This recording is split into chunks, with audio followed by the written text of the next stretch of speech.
Hi learners, இந்த வீடியோவில் நாம் பார்க்க போகிறது 6th ஜாகிரஃபியில் தேர்ட் டேர்மில் மூணாவது லெசன் என்ன அப்படின்னா பேரிடரை புரிந்து கொள்ளுதல். ஆல்ரெடி ஃபஸ்ட்டு டேர்மும் பார்த்தாச்சு, செகண்ட் டேர்மும் பார்த்தாச்சு, தேர்ட் டேர்மும் 2 லெசன் பார்த்தாச்சு. இது வந்துட்டு கடைசி லெசன். இதில் மொத்தம் எவ்வளோ கேள்வி அப்படின்னா மொத்தம் 42 கேள்வி. ஃபஸ்ட்டு கேள்வி, மனித சமுதாயத்தில் மிக நீண்ட காலமாகவே பொதுவாக நடக்கும் நிகழ்வு பேரிடர்.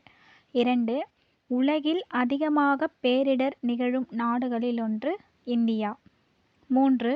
அடிக்கடி நிகழும் பேரிடர்கள் வெள்ளம், சூறாவளி, புயல். 4. ஒரு சமுதாயத்தில் மனித உயிர் மற்றும் உடைமைக்கு ஆபத்தை விளைவிக்கும்படியான தொடர்ச்சியான இடையூறு பேரிடர். 5. பேரிடர் எத்தனை வகையாக பிரிக்கப்படுகிறது? 2. 6. பேரிடரின் 2 வகைகள். 1. இயற்கை பேரிடர்கள். 2. மனிதனால் உண்டாகும் பேரிடர்கள். 7. இயற்கை பேரிடர்கள்: நிலநடுக்கம், எரிமலை, சுனாமி, சூறாவளி, வெள்ளம், நிலச்சரிவு, பனிச்சரிவு, இடி மற்றும் மின்னல். இது எல்லாமே இயற்கை பேரிடர்கள். 8. மனிதனால் உண்டாகும் பேரிடர்கள்: நெருப்பு, கட்டிடங்கள் இடிந்து போதல், தொழிற்சாலை விபத்துக்கள், போக்குவரத்து விபத்துக்கள், தீவிரவாதம், கூட்ட நெரிசல். இது எல்லாமே மனிதனால் உருவாகக்கூடிய பேரிடர்கள். 9. சிறிய கால அளவில் திடீரென்று பூமியில் ஏற்படக்கூடிய அதிர்வு நிலநடுக்கம். 10. நிலநடுக்கம் ஆனது எவ்வளவு நேரம் நீடிக்கும்? சில வினாடிகளில் இருந்து சில நிமிடங்கள் வரை. 11. எந்த புள்ளியில் நிலநடுக்கம் தோன்றுகின்றதோ அப்புள்ளி நிலநடுக்க புள்ளி. 12. நிலநடுக்க மையத்தில் இருந்து செங்குத்தாக புவி பரப்பில் காணப்படும் பகுதி மையப்புள்ளி. 13. புவியின் உட்பகுதியில் இருந்து சிறிய திறப்பு வழியாக லாவா, சிறிய பாறைகள் மற்றும் நீராவி போன்றவை புவியின் மேற்பரப்பிற்கு உமிழப்படுவது எரிமலை. 14.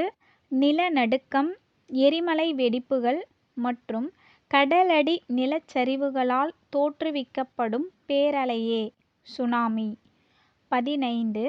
அதிக அழுத்தம் உள்ள காற்றால் சூழப்பட்டுள்ள குறைந்த காற்றழுத்த பகுதியில் உருவாவது சூறாவளி. 16.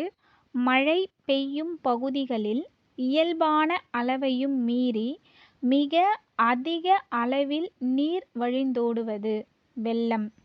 17. பாறைகள், பாறை சிதைவுகள், மண் போன்ற பொருள்கள் சரிவை நோக்கி மொத்தமாக கீழே நகர்வது நிலச்சரிவு. 18. பெரும் அளவிலான பனி மற்றும் பனிப்பாறை மிக வேகமாக சரிவை நோக்கி வருவது பனிச்சரிவு. 19. வளிமண்டல காலநிலையினால் திடீரென்று தொடர்ச்சியாக மின்சாரம் வெளிப்படும் நிகழ்வு இடி. 20. இடியினால் திடீர் ஒளியும் அதிரும் ஒளி அலைகளும் ஏற்படும் நிகழ்வு மின்னல். 21. மனிதர்களின் கவனக்குறைவாலும் மின்னல், வறட்சி மற்றும் அதிக வெப்பத்தால் மிக பரந்த அளவில் உண்டாவது தீ.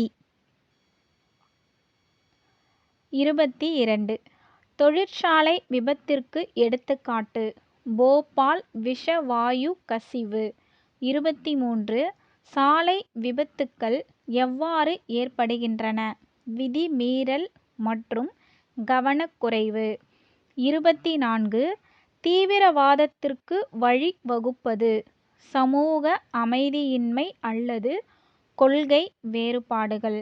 25. ஓரிடத்தில் மக்கள் அதிக எண்ணிக்கையில் கூடுவதால் ஏற்படுவது கூட்ட நெரிசல். 26.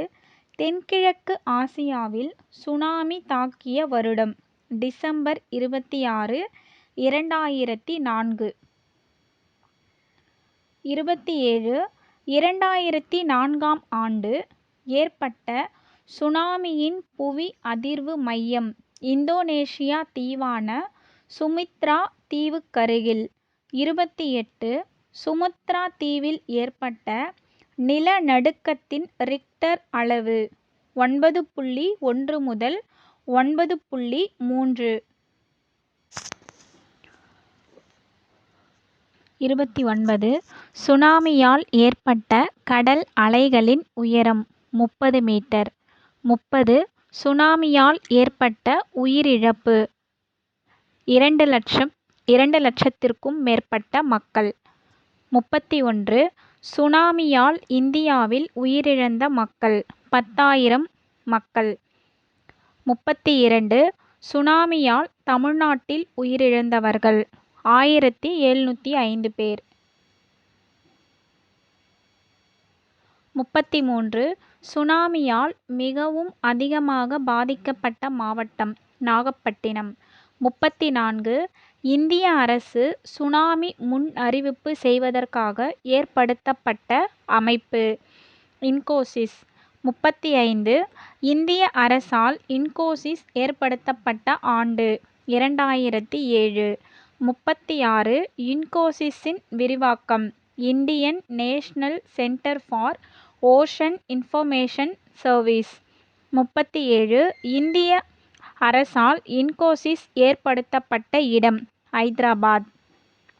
38 வெள்ளப்பெருக்கின் வகைகள் திடீர் வெள்ளப்பெருக்கு, ஆற்று வெள்ளப்பெருக்கு, கடற்கரை வெள்ளப்பெருக்கு.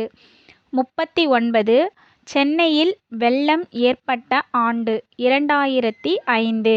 40 இந்தியாவின் தென்கிழக்கு கடற்கரையில் அமைந்திருப்பது சென்னை. 41 2015 சென்னையில் ஏற்பட்ட வெள்ளத்தினால் உயிரிழந்தவர்கள் 400க்கும் மேற்பட்டோர்.